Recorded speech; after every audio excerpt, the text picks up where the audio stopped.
ప్రతి మనిషిని క్రీస్తునందు సంపూర్ణులుగా చేయటానికి ప్రతి మనిషిని గద్దించాడంట. ఒక్కసారి నీ పేరు చెప్పితే నువ్వు కనపడవు మళ్ళీ. చదవండి ఆ మాట. కొలస్సీ 1:28.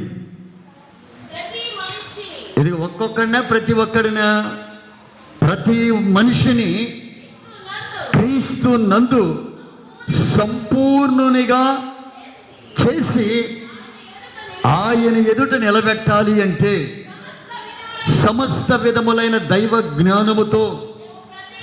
అదిగో ఒక్కొక్కడినే, అందరికీ ఒకటే గద్దింప కాదు, ప్రతి మనిషిని. అంటే యోహాను నీ బుద్ధి మార్చుకో, ఆదిత్య నీ ప్రవర్తన మార్చుకో, అర్థమైందా? మరియమ్మ నీ ప్రవర్తన మార్చుకో, నీ బుద్ధి మార్చుకో. ప్రతి మనిషిని ఏం చేస్తున్నాము?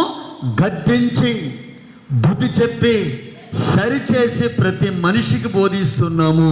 ఆమె ఎందుకని బోధ, గద్దింపు, సరిచేయడం, బుద్ధి చెప్పడం దేనికి? క్రీస్తు యేసు ఎదుట నువ్వు సంపూర్ణంగా నిలబడాలంటే నీకేముండాలి? గద్దింపు, బుద్ధి చెప్పడం, సరిచేయటం అవసరం.